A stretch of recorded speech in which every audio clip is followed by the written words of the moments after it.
half off. Pure Talk USA. Simply smarter wireless. Your business needs leads and sales. There are potential customers online right now looking for what you do. Will they find you or your competitor? You need Salem Surround. The marketing team here at Salem Surround is ready to help your business now. Contact Salem Surround for a free evaluation of your marketing plan and see how we can help place your advertising message in front of today's consumers. Learn more at surroundchicago.com. That's surroundchicago.com, connecting you with new customers.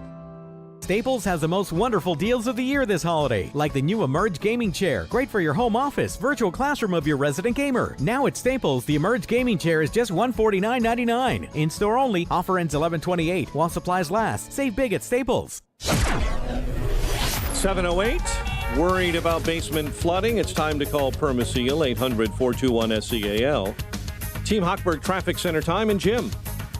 Yeah, this morning we have a crash. Pretty heavy damage reported on Kirk Road north of Butterfield. Addison, there's a collision. Westbound Army Trail at Rollwing. I-57 outbound. We see a little residual congestion around 101st Street. There was a vehicle fire there. The travel time is coming back down. It's about 16 minutes from split to I-80 inbound. It's the same. Bishop Ford, 13 minutes, 80-94 to the Rhine. On the inbound Rhine, the delays begin just before Cermak. It's 18 minutes from 95th to downtown. Inbound Eisenhower, congestion kicks in around Mannheim. Travel time 31 minutes, 390 to the Burnt Circle. On the Stevenson, looking at 34 minutes, 355 to the drive. I'm Jim Talamonte on AM 560, The Answer. Chicago's Morning Answer continues next. Your official Chicagoland weather forecast with our meteorologist, Steve Williams. Intervals of clouds and sun today, the high 44. Cloudy tonight, a rain or snow shower toward dawn, low 34. Clouds tomorrow, rain or snow at times, little or no accumulation. Changing over to all rain, the high 43. I'm Steve Williams on AM 560, The Answer. 33 at O'Hare, next news, 7:30. Chicago's Morning Answer with Dan and Amy continues next on AM 560, The Answer. Listen to AM 560, The Answer, online at 560theanswer.com, on the AM 560 mobile app, on your Alexa-powered smart speaker, on TuneIn, iHeart, and radio.com. This is Chicago's Morning Answer with Dan Proft and Amy Jacobson on AM 560, The Answer.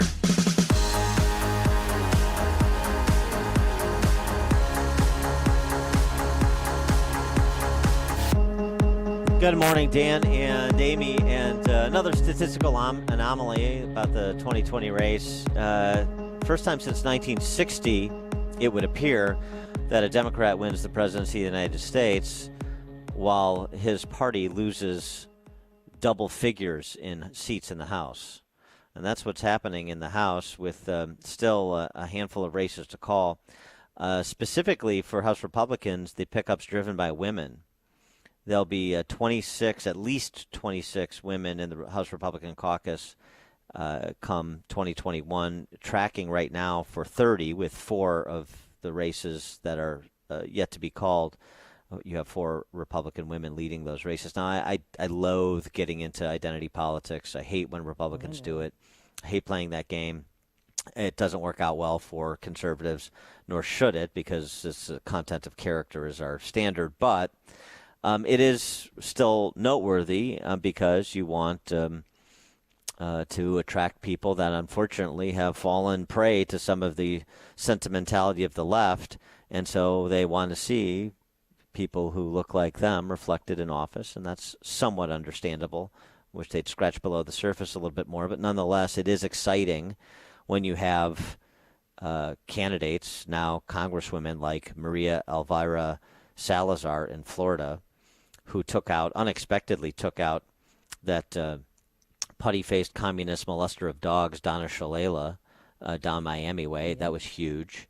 Right here in Illinois, Mary Miller, this is a Republican hold seat, but Mary Miller is a real improvement over John Shimkus in the Illinois Republican caucus, such as it is. Mary Miller is also married to Chris Miller, who's a state rep from Southern Illinois.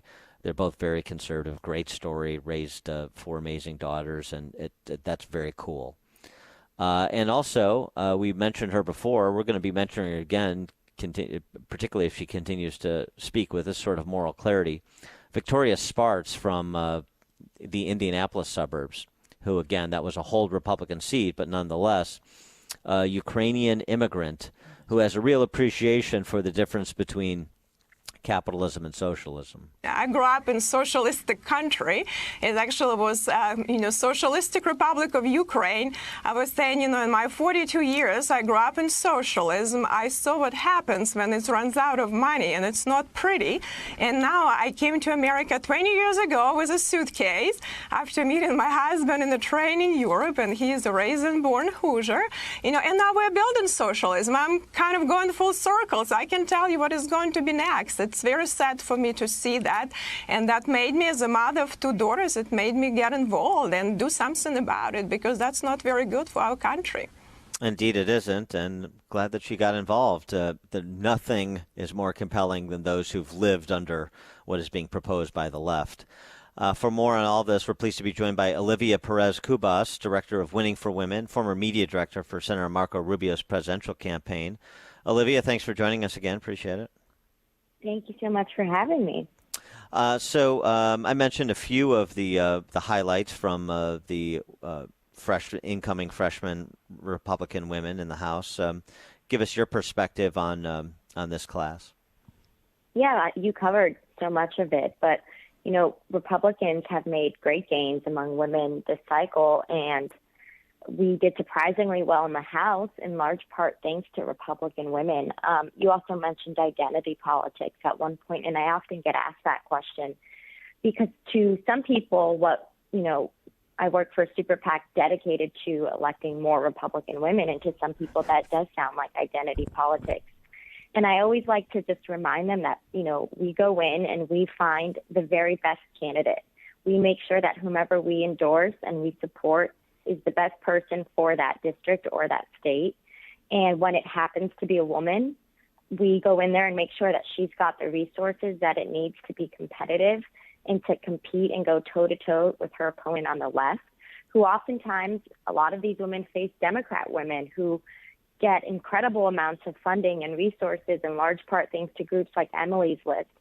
And after the 2018 midterm elections, where only one new Republican woman was elected to the House, we asked ourselves, why is this happening? Because there's no shortage of qualified Republican women. At the time, there was no shortage of qualified Republican women who ran for office, but they weren't winning for whatever reason. So that's why we launched our organization. It has been incredibly successful, as you kind of went through the gains made this year. And just a reminder for us that it wasn't by accident that when Republicans invest in quality women candidates, Republicans win elections, and we're really excited about it and looking forward to making more gains in future years. Well, let's talk about New York City's lone Republican member, Congresswoman-elect Nicole Malatakis. Did I pronounce her name correctly? I probably did. Yeah, Malatakis. Oh, I was kind of close. But how she wants to form her own squad of new Republicans. Mm-hmm. Yeah, and I think, again, so many of the seats that Republicans took back were from one-term incumbents. And I do think that it is a testament to how far and how extreme the left moved over the last several years. And for a lot of these districts, a lot of these voters, it's too far, talking about the Green New Deal and socialism and Medicare for all. And voters kind of course-corrected this cycle, and it's a testament to the races that our candidates ran. But Nicole is also Cuban-American, Greek-American. She knows and has heard stories about the dangers of socialism. Her parents fled a communist country. And I do think, kind of rallying around these kind of conservative ideals and liberty and freedom and building a new squad of people who can promote those ideas and kind of be a counter voice to the extremism that we're seeing out of the left. We have to understand that as conservatives, Republicans, you're never going to catch up to the Democrats when it comes to women, because so many of the men identify as women. So, I mean, they sort of have an advantage there. But I did want to ask you about address something else about this, just women, men, Republicans. That's not enough. So who are these people? What's their attitude? What are the issues they're going to stand for? And I like the fact that I think I read a piece in the Daily Signal. At least 14 of the new House Republican freshman women are pro-lifers. And I know a number of them are also outspoken school choice advocates. So, it's oftentimes I find that conservative women have a lot more courage than so-called conservative men. And so, hey, if that's what it takes to lead us down the proper policy path, then I'm all for it. Yeah, I think on both sides, conservative women are a little bit, I found, and women are not monolithic, right? But stick to their guns. I think sometimes if it's in the interest of their constituents to reach across the aisle and be bipartisan, you're going to see women candidates do that. And even when it's not, you're going to see them stick to their guns and stick with their values. And it's interesting because you saw Senator Joni Ernst in Iowa, who also polls had her down and folks were worried about her race, ended up winning by, I think, 6 points. And one of her biggest issues that she ran on was the fact that she was bipartisan. But Joni is also a tried and true conservative. So it's nice to see people in Congress who will do what is in the best interest of their constituents, regardless of if it's easy or hard.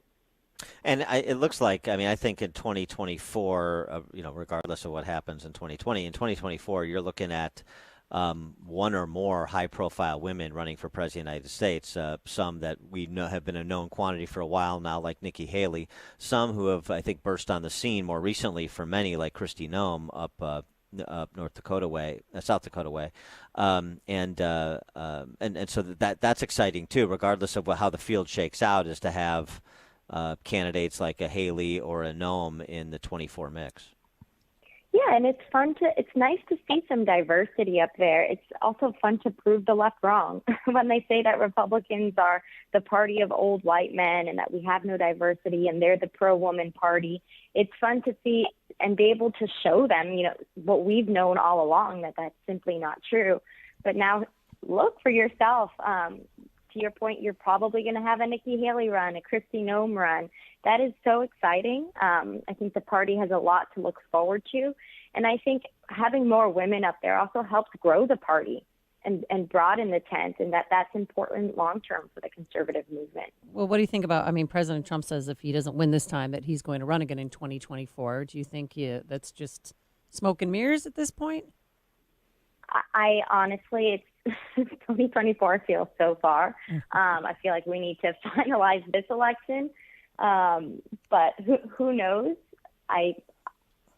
Working for a Republican women's group, I do think regardless, we're going to see not one, not two Republican women running for higher office, and that really excites me. All right, so we've asked you the easy questions. Now here's the tough one. You mentioned women are not monolithic. Right. And so the problem that Republicans have is not really among married women, which Republicans win and President Trump won. The problem is single women. The spread between married women and single women, Trump's percentage of married women versus single women, there's an 18-point spread. And by the way, there's also a deficit for Republicans married men to unmarried men. So it's a marriage issue. And I wonder, since you're in this milieu, how you've talked about, game planned the appeal to single women, because unfortunately that seems to be a grow and single men to some extent, but let's just focus on women, seems to be a growing percentage of the population, thus the electorate. Yeah. So I think it's no secret what a lot of these women disliked about the president, oftentimes the tone, the rhetoric, the tweets. But I do like to remind people that the Republican Party has long struggled appealing to this demographic, that this isn't a new problem, and it's certainly one that predates the president. I do think we've seen 3 out of 4 Republicans now think that having more Republican women on the ballot helps pull in more female voters. We've seen a majority of Republicans who now think that having more Republican women in office make sure that Republican women across this country and women more generally are represented. So I do think that one of the best ways that the Republican Party can better resonate and appeal to this demographic and the single woman voter is by having more women on the ticket so that they can hear from different voices in the party. And at times hear someone who maybe looks and sounds a little bit more like them, who can relate a little bit more to them. And I do think that does a better job generally for the party to kind of improve its outreach and grow the tent and diversify and pull these voters in. I also think the left, going so far to the left, is an opportunity for the Republican to pull these voters in and pull them into the fold and explain to them why conservatism is the best thing for them. She is Olivia Perez-Cubas, Director of Winning for Women, former media director for Senator Marco Rubio's presidential campaign as well. Olivia, thanks for joining us again. Appreciate it. Thank you so much. Appreciate it. Thank you. And she joined us on our turnkey.pro answer line. Listen to podcasts of Dan and Amy from the AM 560 mobile app. Download it today at 560theanswer.com/mobile. Hiring can be challenging, but ZipRecruiter makes it fast and easy. We talked to Monica Starks, who needed to hire for a pivotal role at her company, GS Group. As the owner of a construction company, finding the right people is a very difficult task. So I use ZipRecruiter. ZipRecruiter's powerful matching technology identifies the right people for your job and actively invites them to apply, which is why you should try ZipRecruiter for free at ZipRecruiter.com/free. Monica did, and that's how she found Lamont, her new project superintendent. The job is so perfect for me. I had a career breakthrough. I would have never found this job if it wasn't for ZipRecruiter. With ZipRecruiter, we've hired everyone from accountants to project managers to field scientists. With ZipRecruiter, we get hiring results. See why 4 out of 5 employers who post on ZipRecruiter get a quality candidate within the first day. ZipRecruiter, the smartest way to hire. And now you can try ZipRecruiter for free. That's right, free at ZipRecruiter.com/free. That's ZipRecruiter.com/free.